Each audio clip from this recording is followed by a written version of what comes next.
familiarity has made it a fairly easy transition for my family.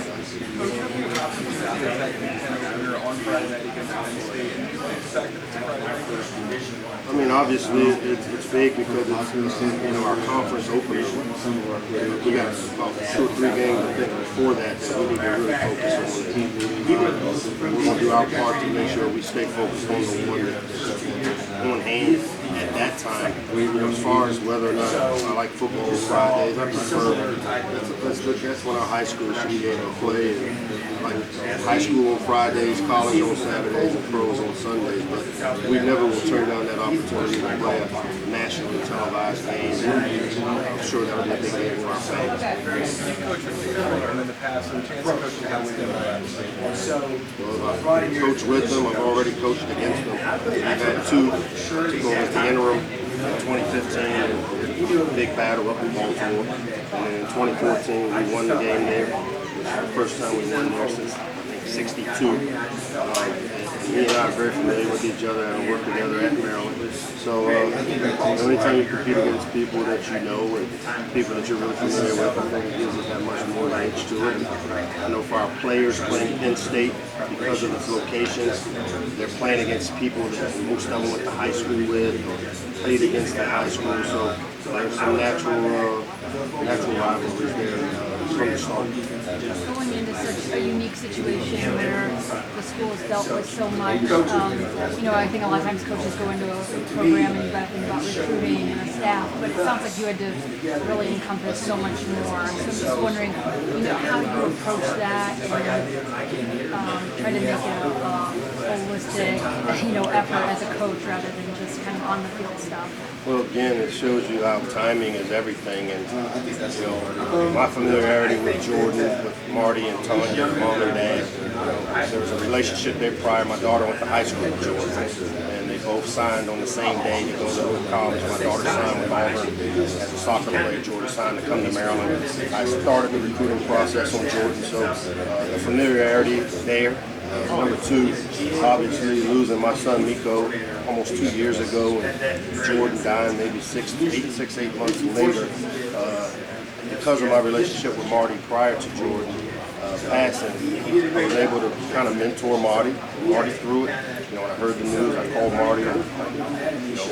You lose a parent, the circle of life isn't built for parents to bury their child, and it's kind of like an itch you can't scratch. And so when I talked to Marty, I talked to him about that. And I talked to him. It's hard for people who don't know when they say, "Hey, I feel your pain." You really don't. And I think that's what really cemented the bond and the organic relationship that Marty and I had, as well as Tanya. So I think that made the transition easier. It allowed me to have empathy for our team because they lost a brother, and my kids dealt with losing a brother. So I had a unique perspective of what you need to do to heal, while at the same time trying to move the program forward the right way. And so I feel like that's when I talked about stabilizing the program. That's the first thing we set out to do after we built the family culture, was to make sure we spend really meaningful time with our players outside of football, outside of coaching. And we've had a ton of Sunday fun days, as I like to call, where they come over and ride go-karts and swim and play basketball.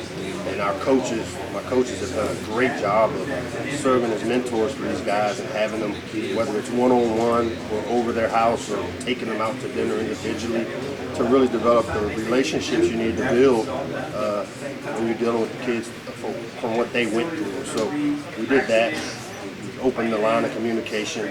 We were really respectful with how we communicated with our guys and gave them the opportunity to heal. And I think the last thing for us was, making sure that, we were there to support them through it. And, we talk about moving forward the right way. And to me, we want to honor Jordan with how we compete, practice, and prepare. And our players have embraced it. And our hearts still go out to Marty and Tanya. But we're definitely trying to move the program forward and do it the right way. Mike, I know you're glad to be back in the Big Ten, especially at Maryland.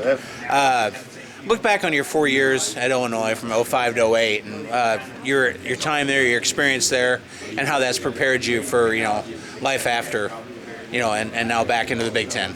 Yeah, as I've said, when you think about those plaques I have on my wall, each and every one of those experiences are what molds you as a coach. And I've had great successes, obviously, recently here at Alabama, and as you know, great success at Illinois, taking them to the Rose Bowl, and those are highlights. But I also have had some tough times.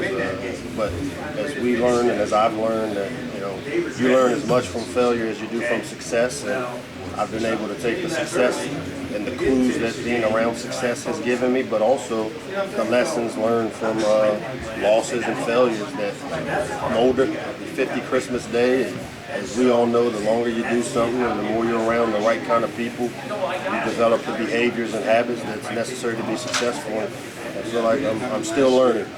Mike, you talked